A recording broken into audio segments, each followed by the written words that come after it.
Vamos a hablar ahora en el bloque 2 acerca de clínica, estratificación y evolución de COVID-19.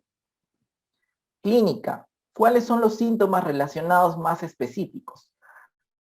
Papers en la literatura que nos hablan acerca de estos, ¿no? De anosmia, ¿no? Sobre todo tenía una gran predilección por producir anosmia y también disgeusia, ¿no? En los pacientes ya eran síntomas clásicos, ¿no? Cuando uno ya tiene esto, ya prácticamente dice, oh, este es COVID totalmente seguro, ¿no? Más hasta un 86% de especificidad en la literatura revisada de que habían estos síntomas. Y casualmente, pues se describen mucho más en pacientes que venían en los primeros reportes en Latinoamérica, ¿no? Hubieron reportes en Chile donde gran parte de su población tenía justamente estos síntomas al inicio, ¿no? Entonces ya se hicieron algunos estudios y se determinó que agrupados, pues, anosmia, fiebre, tos, ¿no? En lo que se llaman curvas de predicción, ¿no? En este caso, para ver si realmente cumplían esto, hasta 86%, ¿no? De especificidad también tenían estos síntomas de ser específicos, pero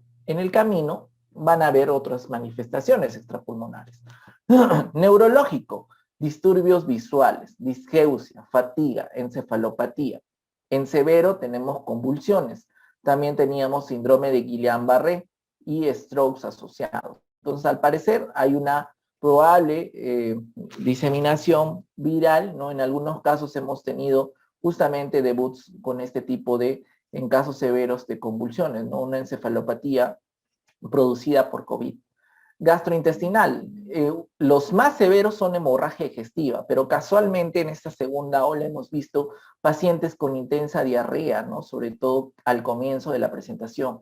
Y acuérdense que el paciente que está con diarrea, pues prácticamente en algunos casos hemos tenido diarreas persistentes en ellos, ¿no? Entonces eso facilita el shedding viral, es la excreción del virus, ¿no? Entonces esa excreción viral puede ser prolongada en estos huéspedes y pueden dejar justamente superficies de contacto. Por eso es que era importante también la limpieza y desinfección, ¿no? De ambientes y estructuras. En cardíaco hemos visto desde arritmias, taquicardias, cardiomiopatía, falla cardíaca aguda. Renal, gran parte de la población, sobre todo en pacientes jóvenes, hemos visto también injuria renal. Vascular, hemos visto fenómenos de tromboembolismo, necrosis de miembros inferiores, interesante. También hay un reporte peruano, ¿no? Que justamente señala estos eventos. Oclusión de grandes vasos e hipercoagulabilidad, ¿no? Usualmente en la primera ola nosotros veíamos, y ustedes ya saben que hay, por ejemplo, marcadores para ver, ¿no? Uno, bueno, el paciente tiene alteración en el dímero D. Muchos de los pacientes tienen dímero D, están en valores normales, sin embargo, cuando hacían tromboelastogramas, ¿no? Para ver realmente cómo es la dinámica de la coagulación en un paciente crítico, casualmente encontraban estos patrones de hipercoagulabilidad con dímero D normal. Eso quiere decir que estos pacientes, pues definitivamente nos traducía de que este virus tenía un gran potencial de hacer daños en la microcirculación. Y esos daños en la microcirculación generaban justamente la necesidad de que actuemos con tromboprofilaxis. Sin embargo, viene toda la cara de la moneda en el tratamiento y ya se nos va pues a la warfarina y cosas que surgieron en el camino. Psiquiátricos, ansiedad, insomnio y desorden, algunos desórdenes psiquiátricos también. Y dermatológicos. La principal, hemos visto todo tipo de lesiones en dermatológicas, pero tal vez la principal es esta de acá, la erupción maculopapular, ¿no? Aunque ha habido lesiones sacrales con vesículas, pústulas, urticaria y livedo reticulares. Así que cuando se pueden presentar estos síntomas, pueden ser desde el inicio, en la segunda semana, que es la fase inflamatoria, o incluso posterior. Hemos tenido erupciones dermatológicas casualmente todavía a partir de la tercera semana. Entonces, realmente hay mucho que aprender, no hay una literatura consensuada, simplemente lean los artículos, te dicen manifestaciones extrapulmonares, te los mencionan y no hay más descripción de los momentos específicos y en las presentaciones, salvo los que son tratantes, ustedes los que nos escuchan y nos van a escuchar por el canal, nos pueden dar alguna opinión o alguna experiencia posterior. Evolución de la enfermedad y otros síndromes. ¿Cuál es la historia natural del COVID por estadios?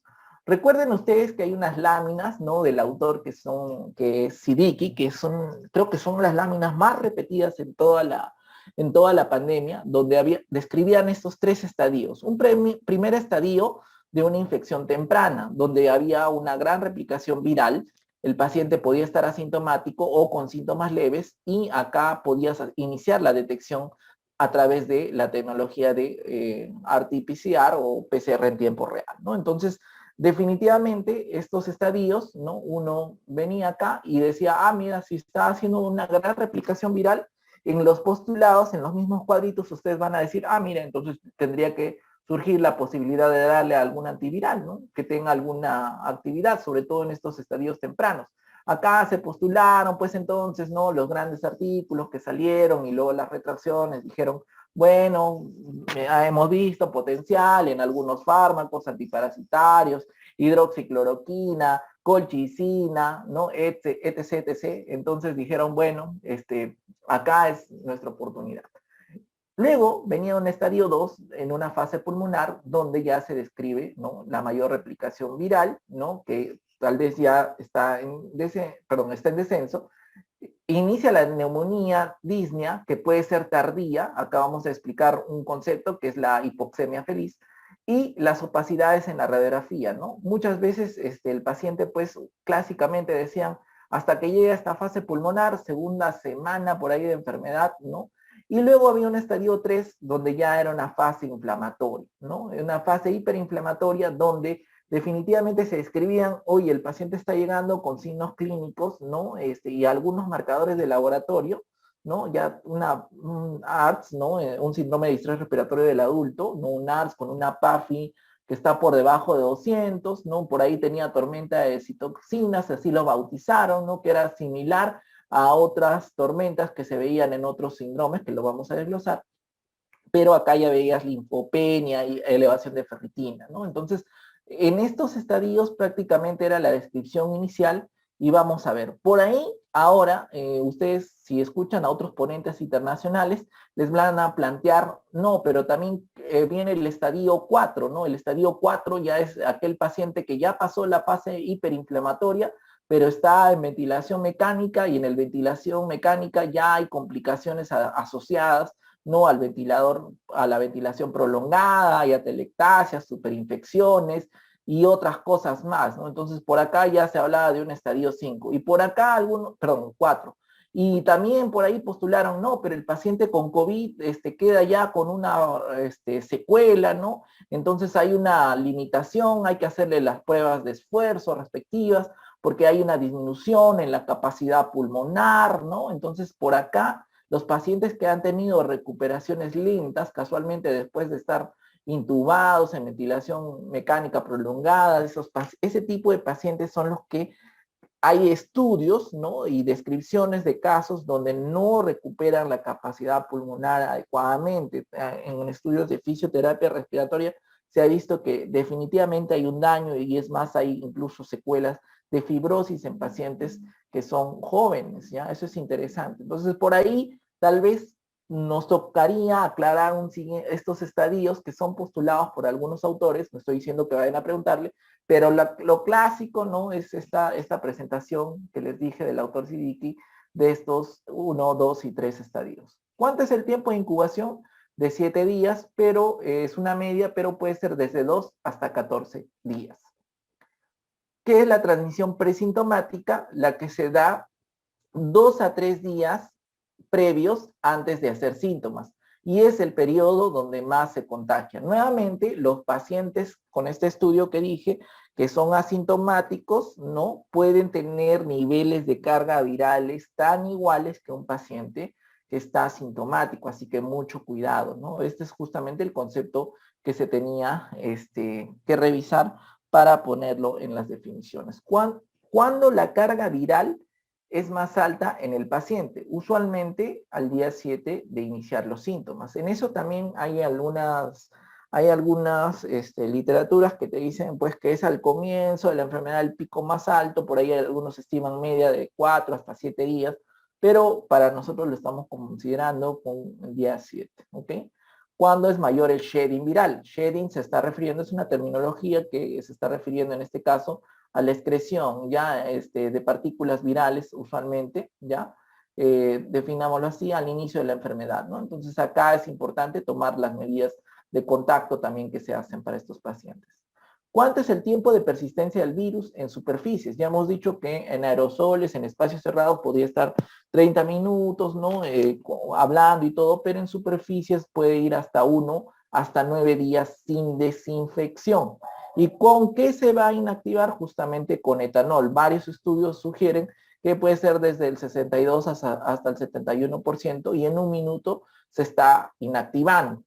Por ahí, ojo al dato, también cuando teníamos los problemas de el reuso de los respiradores, sobre todo los N95, que protegían, ¿no? ¿Cómo vamos a estar reusando si al terminar de hacer mi atención al paciente, definitivamente los retiro, los desecho, ¿no? Ahí por ahí se postularon la exposición de estos materiales, ¿no? Estos equipos de protección a las luces ultravioleta del tipo B para poder en cámaras específicas, ¿no? Hacer este proceso de inactivación, ¿ya? Que tenía un proceso lógicamente. ¿Qué es la tormenta de citocinas? En sí, la tormenta de citoquinas es la elevación de interleuquina 6, así se definía en el paciente COVID severo y crítico. Vamos a hablar de las definiciones posteriormente. Y esto era mucho menor a lo que se reportaba en lo que son síndromes de distrés respiratorio del adulto no COVID. Y casualmente ya les dije que habían algunas otras tormentas de citoquinas, por ejemplo, en estos síndromes, ¿no? Que eran la liberación de citoquinas por la recepción del antígeno quimérico, ¿no? Que en este caso son terapias específicas contra células, ¿no? En este caso, ¿no? ¿Qué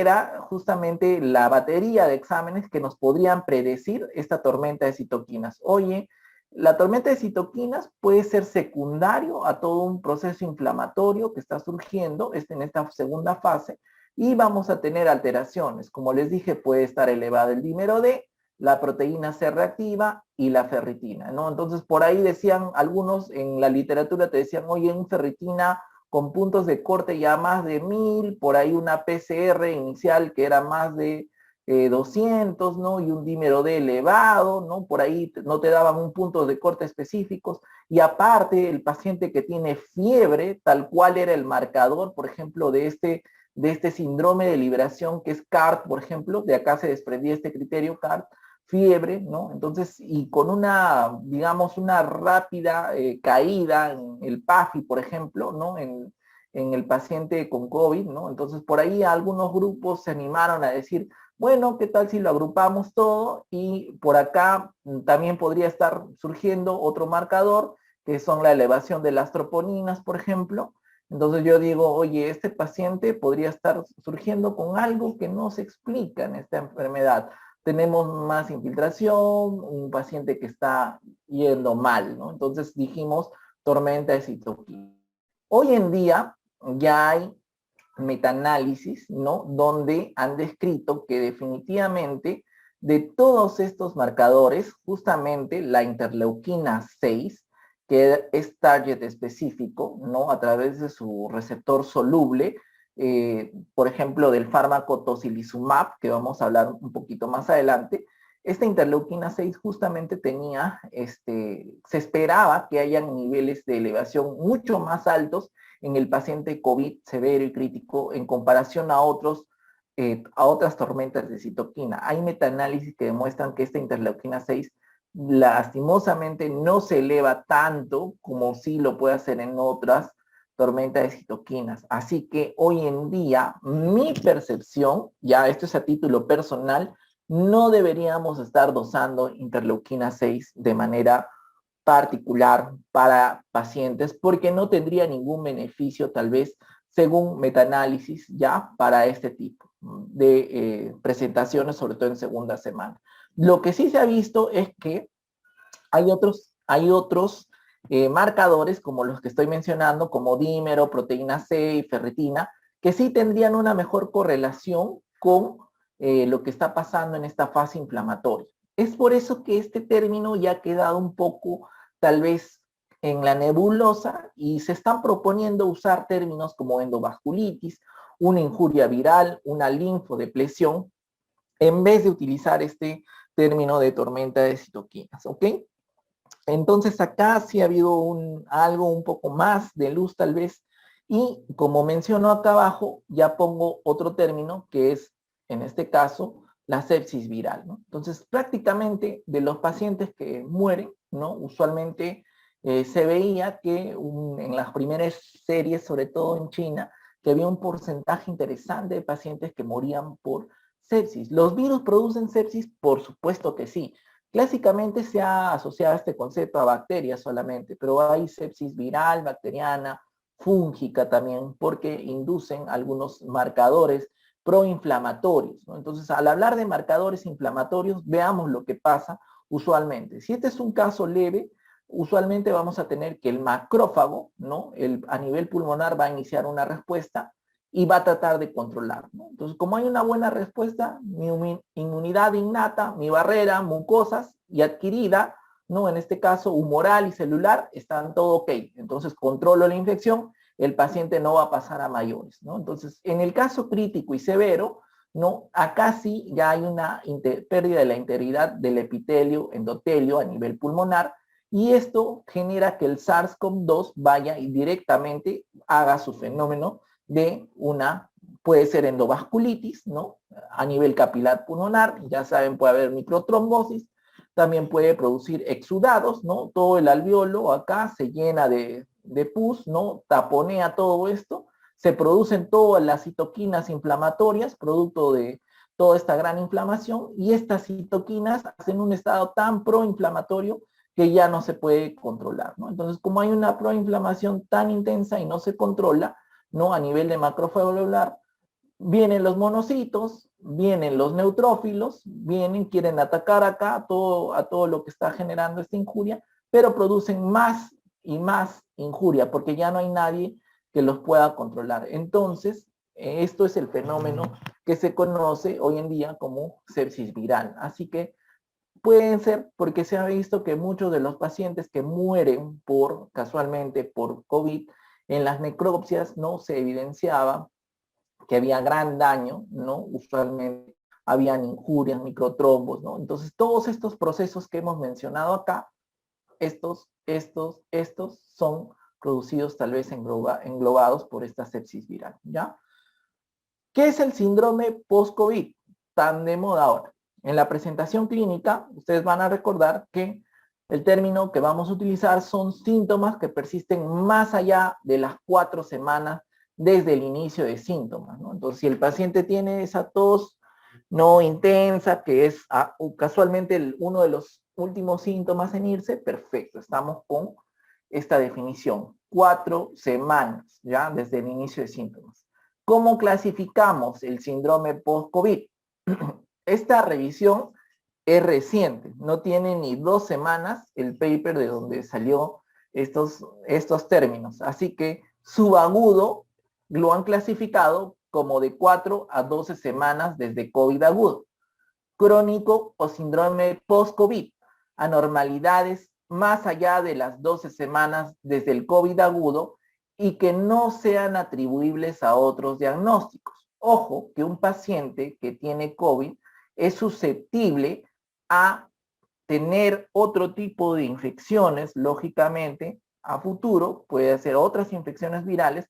Lógicamente, en el tema de vacunas vamos a ir hablando acerca de las vacunaciones que deberían venir también en el post-COVID. Entonces, estos son los términos, ¿ya? 4 a 12 semanas para subagudo y crónico o síndrome post-COVID más allá de 12 semanas desde COVID agudo. ¿Cuáles son las manifestaciones del post-COVID? Entonces, pulmonar. El paciente tenía disnea, hipoxia, disminución de la capacidad de ejercicio. Hoy en día un colega, justamente, él tuvo COVID hace unas semanas, le han hecho una prueba de esfuerzo, le han hecho un test con bicicleta también, ya no llega a la capacidad que tenía antes, ¿no? Entonces he estado viendo ese tema, ¿no? Entonces hay una rehabilitación pulmonar muy interesante. Y es un síntoma. Entonces, esa clasificación, como les mencionaba, del autor de Siddiqui, que te hablaba de los 3 estadios, creo que probablemente va a ir quedando, tal vez alguien se anime a hacer una revisión interesante y podríamos ya estar hablando de estos síndromes post-COVID, ¿no? Donde vamos a encontrar. Y también pueden haber eventos tromboembólicos, hasta 5%. Entonces viene el paciente, ¿no? Que ha estado usualmente un buen tiempo en la UCI, salió, ¿no? Con tromboprofilaxis. No se recomienda la tromboprofilaxis posterior al alta en estos pacientes por sociedades, ¿no? Salvo que el paciente ya tenga alguna condición previa que lo indicaba así. Sin embargo, hemos visto eventos tromboembólicos principalmente en miembros superiores y eso nos llamaba la atención en la primera ola. Entonces, hay que ver cómo va. Cambios fibróticos, patrón restrictivo. Cardiovascular, dolor torácico, disnea, palpitaciones, fibrosis miocárdica. Miren, puede dañarse el miocardio a este nivel y taquiarritmias, ¿no? Usualmente podemos tener este tipo de manifestaciones. Neuropsiquiátricos, fatiga, mialgias, disautonomía, ansiedad y trastorno de sueño. Estos dos últimos también los vemos en la práctica diaria, ansiedad y trastorno de sueño. Tenido pacientes que sueñan prácticamente que están muriéndose y vienen a la consulta, ¿no? Por esa sensación, incluso puede traducir hasta en desaturación. Miren que puede haber esta somatización. Es bastante interesante estos temas. Y también hay una resolución de la tardía. Usualmente hemos tenido pacientes pues que demoran y hay esta nueva terminología que es el COBAN, nefropatía asociada a COVID-19 con algunos criterios, ¿no? De la persistencia, ¿no? De la injuria, más allá del mes, por ahí, pero no vamos a ser tan explícitos ahí. Endocrino, pueden haber tiroiditis subaguda, hay cambios en la mineralización ósea, diabetes. Hemos tenido oportunidad de ver pacientes, ¿no? Que tenían alguna condición de inmunosupresión y hacen debut de diabetes posterior al COVID. Interesante cómo afectará a nivel endocrino. Ustedes saben que hay hiperglicemias transitorias por el uso de corticoides que se ha prácticamente fomentado, pero ahora en la comunidad vemos hasta corticoides de manera profiláctica y eso de verdad que es interesante. Van a los endocrinos acá, tienen un montón de Cushings ya para atender en la parte privada. Es interesante esto, cómo surgen estas cosas. Además, puede haber excreción prolongada del virus en algunos pacientes. No estoy aduciendo que acá por lo menos nadie hace un PCR en heces para buscar el virus, pero sí hay algunos estudios, obviamente, experimentales que han encontrado esto. Y alopecia, pérdida de cabello hasta en un 20%, también es otra de las manifestaciones de este síndrome post-COVID, ¿ya? Interesantemente están surgiendo estos cambios. Acuérdense que también hay un grupo interesante acá de manifestaciones que son las del MISC. ¿Qué es el MISC? Es el síndrome de inflamación multisistémica en niños y tiene sus criterios. Estos criterios eran aplicables para menores de 21 años. Esto tiene que quedar acá claro. Que tenían fiebre, elevación, marcadores inflamatorios, por ahí, elevación de PCR, signos indirectos de vasculitis por ahí y disfunción de varios órganos. ¿A qué nos recuerda todo esto? A Kawasaki, ¿ya? Kawasaki. Ok, era algo así. Porque tenía predilección este COVID en pacientes pediátricos de hacer sus complicaciones cardiovasculares, ¿no? Habían desde aneurismas de arterias y complicaciones tipo stroke, neurológicas. Así que es recontra interesante ese tema, ¿no? Y ahora también hay no solamente está el MIS-C, sino también está el MIS-A, que ya se ha presentado en adultos, ¿no? Y que es interesante desde el punto de vista porque también se han visto estos cambios de hiperinflamación en pacientes que pues tienen mayor grupo etario, ¿ok? ¿Qué es la hipoxemia feliz? En la literatura encontramos. Acuérdense que a nivel cerebral hay digamos, hay receptores, ¿no? Terminales, ¿no? Que son, digamos, la disnea hace en el cuerpo, ¿no? Es una percepción, pero que se da bajo un umbral. Entonces, esta disnea, ¿no? Usualmente en esta hipoxemia habíamos visto que hay una disparidad entre la severidad de la hipoxemia y el disconfort respiratorio, ¿no? Es decir, el paciente podía estar hablando tranquilo, pero le tomas un NAGA a ese paciente que ya está infectado y tiene un PAFI, pues que está definitivamente en caída, ¿no? Está en 180 y el paciente está hablando tranquilo y no hay una descompensación. Entonces la disnea se produce cuando ya se alteró por lo menos una relación ventilación-perfusión y se activaron estos receptores a nivel cerebral, sobre todo, para indicarnos esta hipoxemia, ¿no? Entonces, el paciente hablando, pero está con una disminución del PAFI. Esta disociación, disparidad, es la hipoxemia feliz. ¿En qué otras entidades hay hipoxemia feliz? Esa es pregunta para un residente, ¿no? En la visita. Malformaciones arteriovenosas, enatelectasias, shunt intracardíacos derecha e izquierda. Y de las infecciosas, neumocistosis, por ejemplo, que también te puede producir eso, ¿ok?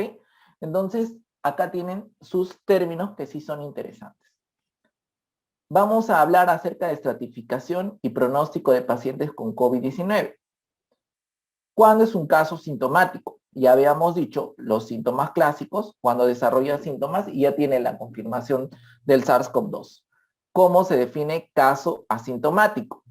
Cuando tiene el test positivo, pero no tiene ninguno de todos estos síntomas que hemos dicho, ¿no? Acá tos seca, que era lo más habitual, cefalea, mialgia, dolor articular, diarrea, etc. No tiene nada, pero tiene el test positivo, caso asintomático. ¿Qué es contacto cercano del paciente sintomático? ¿Cómo es la definición de contacto cercano? Cuando hay una exposición, ¿no? En este caso, sin equipo de protección personal. Ojo, porque incluye también acá la higienización de manos, que esté con guantes, que esté con mascarilla y botas, ¿no? Y a proximidad menos de 1 metro. Ojo que en las definiciones previas, ¿no? De las normas decían 2 metros. Lógicamente, esto ahora, según reglas internacionales, está como menos de 1 metro en un ambiente que sea cerrado o semicerrado. Ya puede ser oficina, domicilio o elevador. Y en un periodo de 48 horas antes del inicio de síntomas hasta que se aisló el caso índice. Esto quiere decir que hoy en día no todos necesariamente van a ser contactos cercanos. Lógicamente esto lo debe dominar el médico de salud ocupacional para poder establecer quiénes realmente son los contactos. Menos de 1 metro, sin EPP y en un espacio o ambiente cerrado, ¿ok? Hubieron papers que salieron acerca de los viajes, ¿no? Hoy en día se permitieron nuevamente los viajes internacionales. Vamos en avión, perfecto, me hago mi PCR antes de subir el avión, negativo, salgo del avión, estuve 5 horas o 6 horas de vuelo, salgo del avión, PCR positivo. ¿Qué pasó? Por ahí hubo transmisión, hubo un contacto cercano, interesante, pero también han habido ese tipo de documentaciones en vuelos que superan 6 horas. Cuando se habla de contacto cercano de paciente asintomático, contacto cercano, en este caso es la misma definición, pero el contacto está dentro de las 48 horas antes de que ese pacientito haya dejado sus muestras, ¿no? En este caso, para el aislamiento del caso índice. De todos los que se exponen al virus, ¿cuántos no hacen infección? Usualmente hasta un 30%. Preguntas rápidas, ping pong. De todos los que se exponen al virus, ¿cuántos hacen infección? Usualmente hasta un 70%. ¿Ya? Lo inverso. De todos los infectados, ¿cuántos van a ser asintomáticos? Usualmente 40%. ¿Ya? De todos los infectados, ¿cuántos van a ser sintomáticos? 60%. Lo inverso. Ok, ahora sí, las definiciones. Estas definiciones que vamos a mencionar, ustedes entren a las páginas, ¿no? Hoy en día de NIH, ¿no? Y van a poder encontrar lo mismo. Definición de caso leve. Tiene algunos de los signos y síntomas que hemos mencionado, pero no hay agitación, no hay disnea, ni tampoco hay anormalidades en la radiografía de tórax. Esto es caso leve. Dice, de todos estos casos sintomáticos, ¿cuántos van a ser infección leve? 80%, ¿no? O sea, prácticamente nos están diciendo esto. Esto puede variar ahora con la nueva, con las nuevas variantes, ¿no? Puede ser menos infecciones leves, más infecciones, en este caso, moderadas o severas. Definición de caso moderado. Ojo acá, tiene la clínica de COVID, pero ya tiene saturación, puede ser más de 94 a nivel de mar, ¿no? Acá ya hay clínica, pero todavía satura 94. Ese es caso moderado.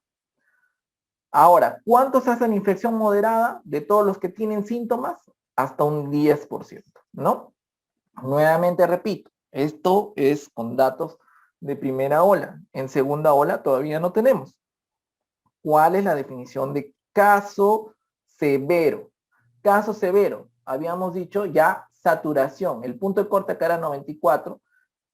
Saturación menos de 94 o una PAFI menos de 300 con una frecuencia que puede superar más de 30 respiraciones por minuto y con infiltrados más del 50%. Estas son definiciones de NIH. Si ustedes ya por ahí tienen alguna discrepancia en esto, sobre todo por la norma nacional que tiene otros criterios, hay que revisarlo de todas maneras. De todos los sintomáticos, ¿cuántos hacen infección severa? Hasta un 5%. ¿Cuál es la definición de caso crítico?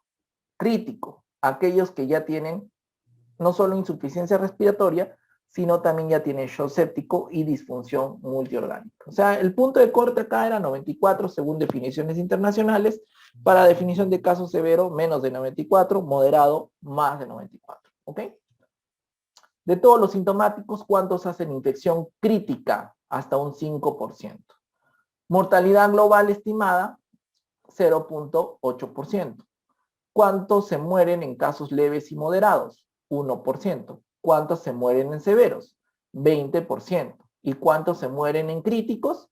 Se mueren hasta un 45%. Dependiendo de la serie, dependiendo del tipo de soporte, ¿no? Lógicamente estamos hablando en una situación ya de una guerra prácticamente y las condiciones que puede tener cada servicio de salud pueden hacer que estas cifras varíen lógicamente y el momento en que se capte al paciente en su atención.